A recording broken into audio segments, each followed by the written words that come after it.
नमस्कार, आप देख रहे हैं RKExpose.com। RK एक्सपोज के लिए मैं हूं आपके साथ विजय उर्मलिया। ये तस्वीरें सामुदायिक स्वास्थ्य केंद्र कोतमा की हैं। ये तस्वीरें आपको आज इसलिए दिखाई जा रही हैं कि कहीं ना कहीं इस क्षेत्र की जनता इतनी प्रताड़ित हो चली है। यहाँ की स्वास्थ्य सुविधाओं को लेकर इतनी लचर सुविधाएं हैं कि मजबूरन यहाँ की जनता आमरण अनशन पर बैठ गई है, भूख हड़ताल पर बैठ गई है।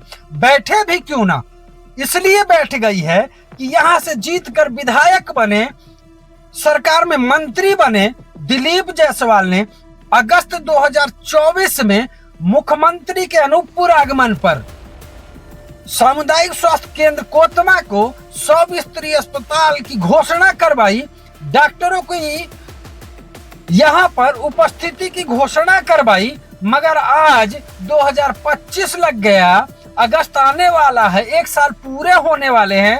यहाँ इनको न 100 बिस्तर का अस्पताल मिला, न स्वास्थ्य सुविधाएं मुहैया हो सकी ठीक तरीके से, न डॉक्टर मिले। मजबूरन ये लोग बैठ गए अनशन में और इन्हें मिला 100 बिस्तर की जगह तंबू।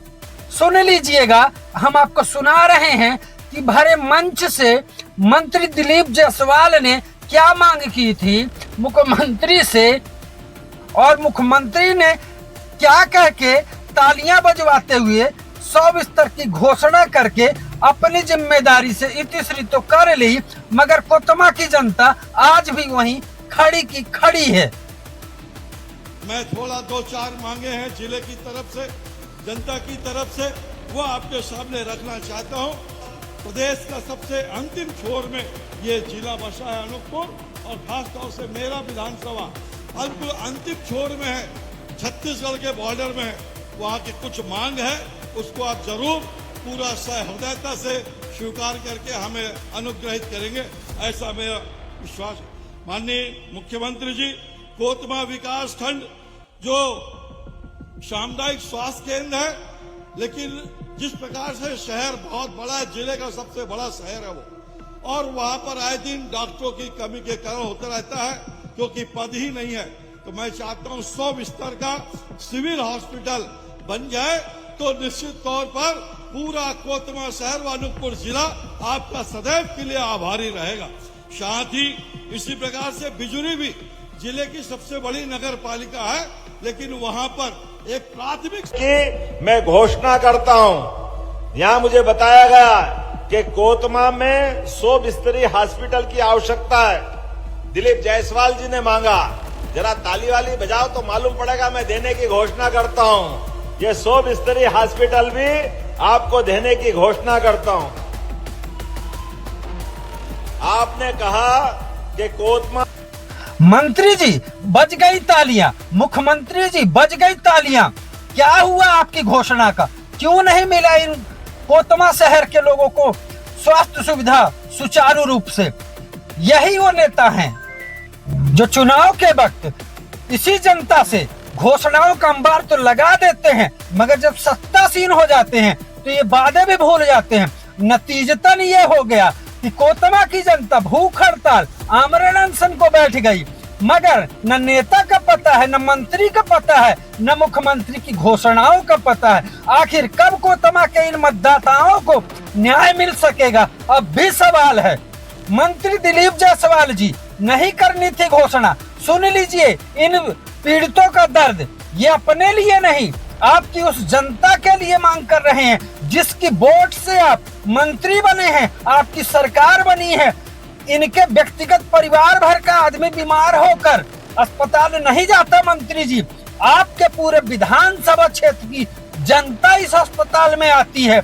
अब इन जो लड़ाई आपको लड़नी थी मंत्री साहब, वो लड़ने के लिए जनता तंबू में आ चुकी है। आखिर कब इनको न्याय देंगे बताइएगा जरूर। और सुन लीजिएगा, यहाँ की ये वही जनता जो बोल रही है, जिसने आपको वोट देकर विधायक से लेकर मंत्री तक पहुंचाया और आपकी सरकार बनाने में अपना एक वोट दिया है। तो सुन लीजिए आप भी और तय कर लीजिए कि आखिर कोतमा की जनता को आप कब न्याय देंगे।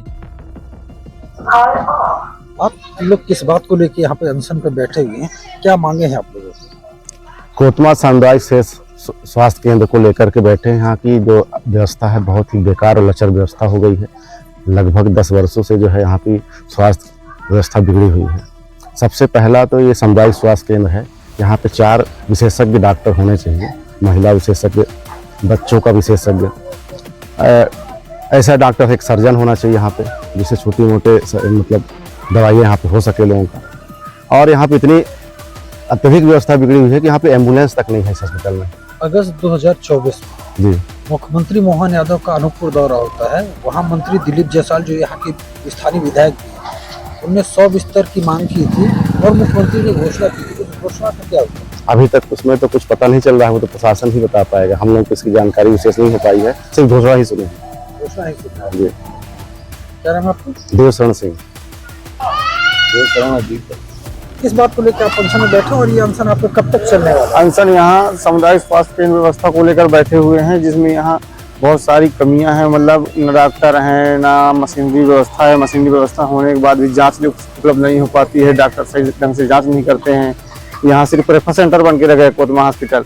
गाड़ी में मरीज पड़े रहते हैं, उनको तत्काल ऊपर से ही कागज बना के दे दिया जाता है, रेफर कर दिया जाता है, मतलब देखने नहीं आते हैं। और जब तक हम लोग बैठेंगे, अमरण अनशन में बैठे हैं, जब तक हमारी मांगे पूरी नहीं हुई तब तक हम यहाँ से नहीं जाएंगे कहीं। विधायक आपका, मंत्री आपका, जी घोषणा अभी 100 बिस्तर जी। की। क्या हुआ उस घोषणा? शर्म हमें इसी बात की जाती है कि हमारे यहाँ के मंत्री हैं, हमारे यहाँ के विधायक हैं, उसके बाद भी कोई ध्यान नहीं दिया जाता है। घोषणा भी तो हुई थी। अगर अब घोषणा हुई थी तो बनना चाहिए। अब यहाँ ये मान लिया जाए कि ये तो घोषणाएं करते हैं, ये तो बनवाते हैं। मतलब सुविधा सिर्फ कागजों में दिखाया जाता है और लोगों को जहानाया जाता है कि हाँ हम घोषणा कर रहे हैं, लेकिन यहाँ अनशन जब तक व्यवस्थाएं नहीं सुधरेंगे तब तक हम बैठेंगे। क्योंकि ये सामुदायिक स्वास्थ्य केंद्र है, यहाँ अगर व्यवस्था नहीं हो पाती सिविल अस्पताल क्या चलेगी यहाँ। क्या नाम है आपका? दीपक कुमार पटेल, एडवोकेट। लोग यहाँ अनशन किस बात को लेकर अनशन पर बैठे हैं? क्या है पूरा मामला? देखिए, मामला आम जनता से जुड़ा हुआ मामला है। ये जो आदमी बोल नहीं सकता, जो आदमी किसी की सुन नहीं सकता, मेरे विचार से वो आदमी किसी काम का नहीं है इस दुनिया में आकर के। ये लोग अपने लिए नहीं, इस आम जनता की एक मूलभूत आवश्यकता के लिए यहाँ बैठे हुए हैं। और मैं अधिवक्ता संघ कोतमा की अध्यक्ष की हैसियत से मैं इन्हें आश्वस्त करता हूँ कि मैं इनकी मांगों के साथ अंतिम समय तक रहूंगा। एक बात सामने आई है, 2024 अगस्त में 14 अगस्त को मुख्यमंत्री अनूपपुर आए थे। उस दरमियान मंत्री यहाँ के जो विधायक है स्थानीय, उन्होंने 100 बिस्तर अस्पताल की मांग की थी डॉक्टरों की। मुख्यमंत्री ने बाकायदा मंच से घोषणा करके तालियां भी बजवाई। उस घोषणा का क्या हुआ? देखिए, घोषणा सिर्फ कागजी है। भारतीय जनता पार्टी की ये लगातार वो रहती है कि हम सिर्फ आश्वासन देते रहते हैं, लोगों को, जनता को बरगला करके रखते हैं। हमारे यहाँ 3 बिल्डिंगें हैं हॉस्पिटल के नाम पर, लेकिन वहाँ कोई व्यवस्था नहीं है। आप इसी बिल्डिंग में जो व्यवस्था है उसी को सुचारू कर लें, उससे बड़ी कुछ नहीं हो सकता। क्या नाम है सर आपका? राजेश सोनी।